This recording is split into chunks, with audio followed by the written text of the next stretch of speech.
welcome to WCW, the main event on Game Boy, or as the title screen calls it, WCW Main Event. This was released in 1994, developed by Beam Software. So, mode's really quick. Elimination match is your typical blow through the roster with one wrestler. We're going to do a single match. This is your difficulty selection. I'm going for the Continental title, because does that even exist in WCW? So, number of falls, self-explanatory, like, first decision wins. Time limit, on the other hand. These are not, you pick both. You pick one or the other. Because if you pick time limit, you're in an Iron Man match where the most pinfalls or submissions wins. We'll go about 10 minutes. So let's take a look at this roster. We have Rick Rude, front and center. You have Ron Simmons. And you have Sting. You have Scott and Rick Steiner. Scott Steiner finally getting at it. You have Big Van Vader. The Natural Dustin Rhodes. And Johnny B. Bad. This is an alright WCW roster. The problem is that most of these guys, or at least a couple of these guys, were in the WWF by 1994. Or they had come and gone. But the one thing that is noteworthy about this Game Boy game is it's the one and only WCW game that Steve Austin was in. Stunning Steve Austin, his one and only WCW appearance. Alright, enough harping about the roster. Since Scott Steiner debuted in this game, let's select him. And due to this unique time capsule, pick Steve Austin. So this game, I do have a lot more positive things to say about this game compared to the NES game.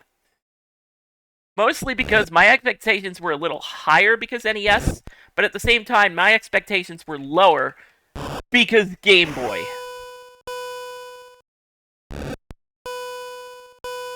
But it's a fast game. It's a more responsive game.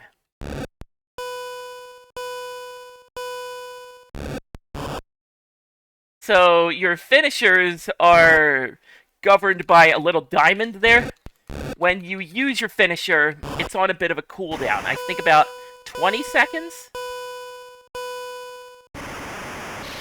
And how to land your finisher depends on the character. In some cases, you have to press the button while you're running. In other cases, your opponent has to be standing next to you.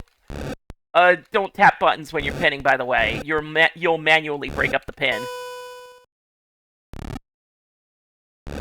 But yeah, some of these finishers, pretty authentic. That Frankensteiner animation. Moi. So yeah, a lot of rudimentary wrestling moves here. Body slams, suplexes, clotheslines.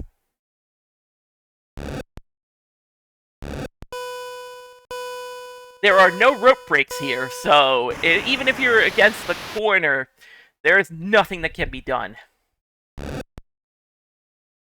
You will get pulled into a section of the ring away from the ropes. You can Irish whip someone.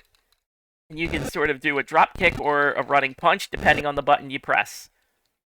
When you're down, you can actually roll in order to avoid, like, a downed attack, because those exist in this game. Or a top rope move, or a pin.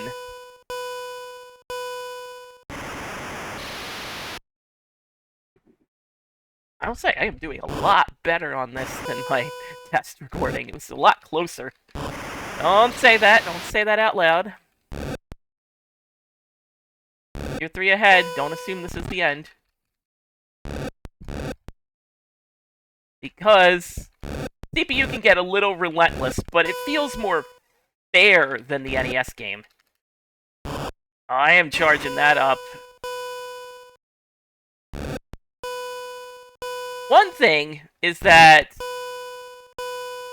the count can get a little misleading. I've had a case where the count reaches 3, and the opponent's still kicked out. But that's it. Like, 4 decisions in under 2 minutes? This game is fast. You can go outside the ring. The rules.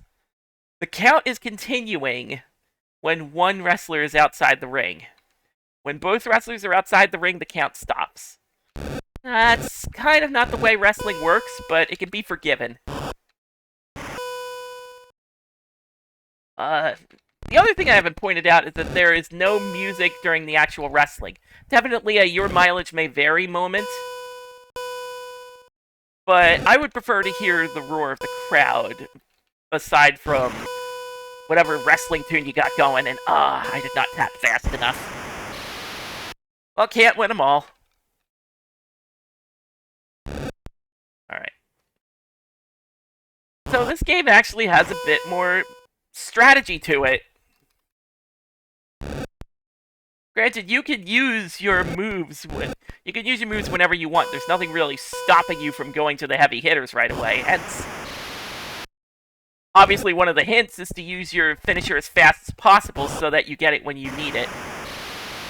And to start off the match strong. Okay, I need to run. Yeah, do watch your drop kicks. Where did he go? Oh, he went back in the ring. Okay. So shall I.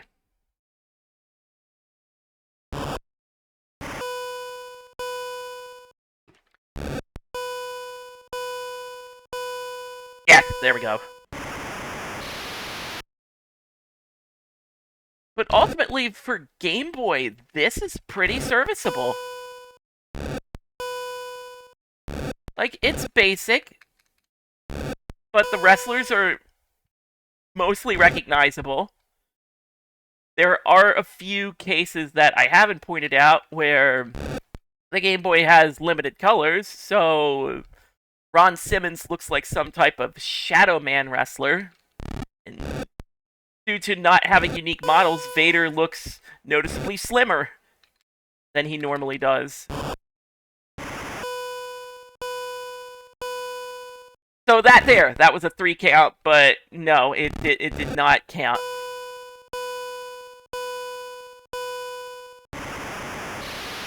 That was like a 2.999 pin.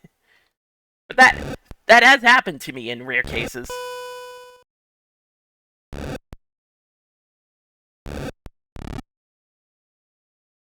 But yeah, most of the unique finishers are here.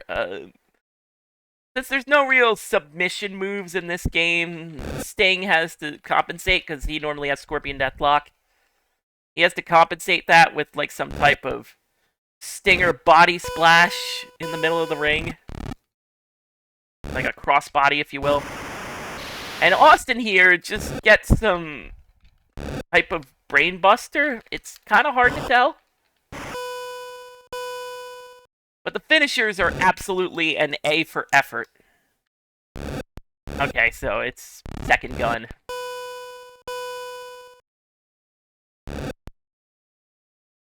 Alright, I need to not be knocked down. Oh!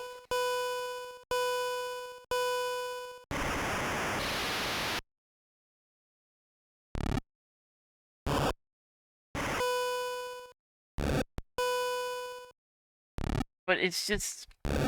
Man, this is fun to play, even by Game Boy standards.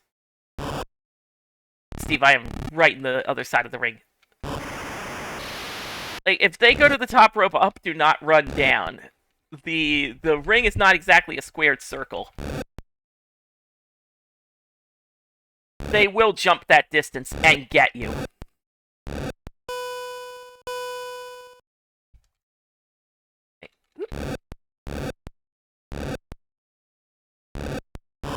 Okay, I feel like I don't need to be showing off now. Just land it. Just land it and do the deed.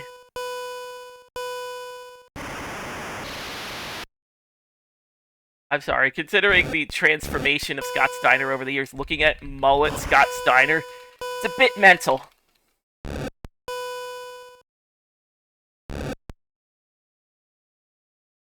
Oh yeah, Austin almost got out of the ring and stopped the count. That was my example.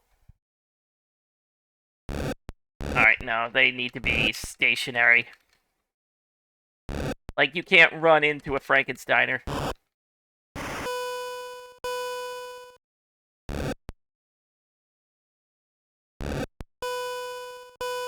It's a shame he kind of lost the ability to do the Frankensteiner over the years. It was definitely something in Scott's later career that he pulled out once in a while to a big pop, because it was extraordinary for someone of his size to do that.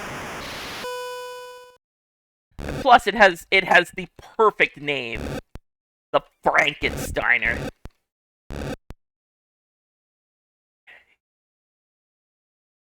There it is. You can catch someone Irish whip right into it. Ah. Yeah, he's got me.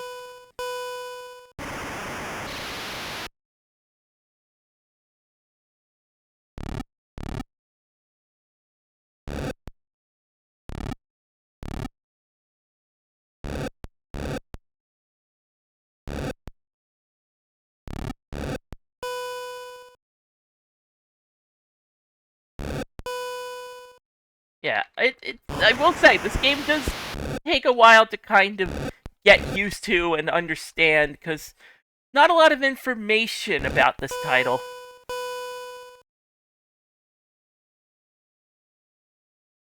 Ah, yeah, he got me. A game where top rope moves are actually devastating.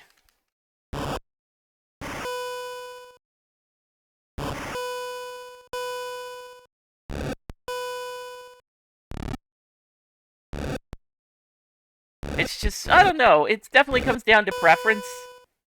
This is my kind of retro wrestling game. Like, nothing too simple, nothing too cheap. I should say, nothing too simple. It's simple, but it's not that simple. It's just complex enough.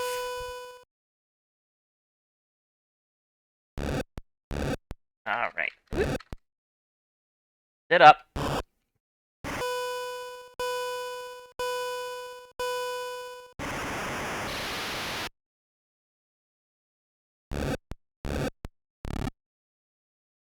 I just think this game's like an interesting time capsule.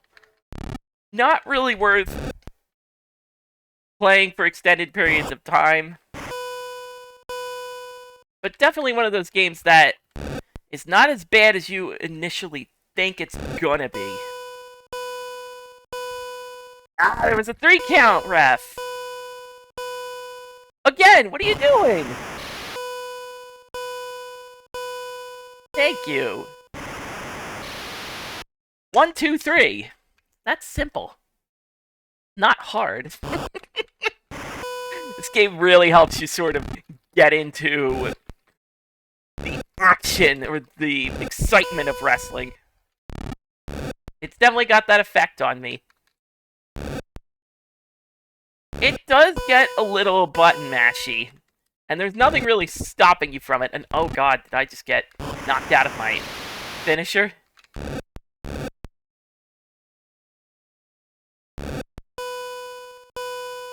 Okay.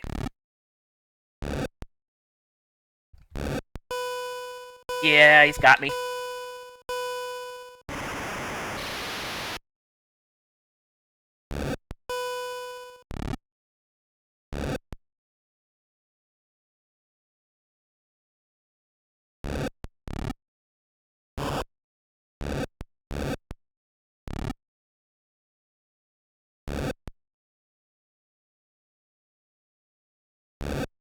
Yeah, it's just the camera shifts to the outside of the ring.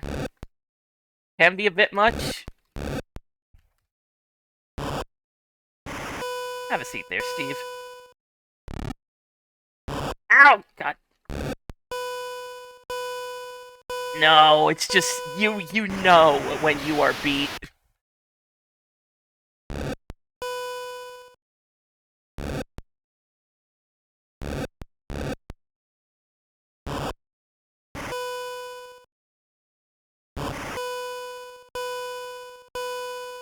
Ah, it works out in my favor.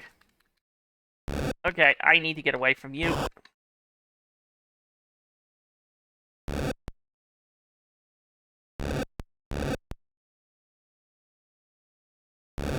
Out.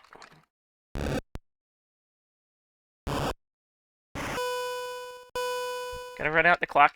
Oh, the clock stops when you're pinned. Ah, never mind. Hey, so that's WCW, the main event for Game Boy. Missy Hyatt there to present us with our hard-fought championship belt.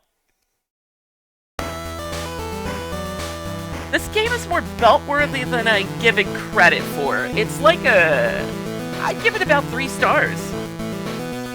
For Game Boy, this is surprisingly stable. And incredibly fun, despite it, being a rudimentary Game Boy game. So, with that, time to move on to our next matchup.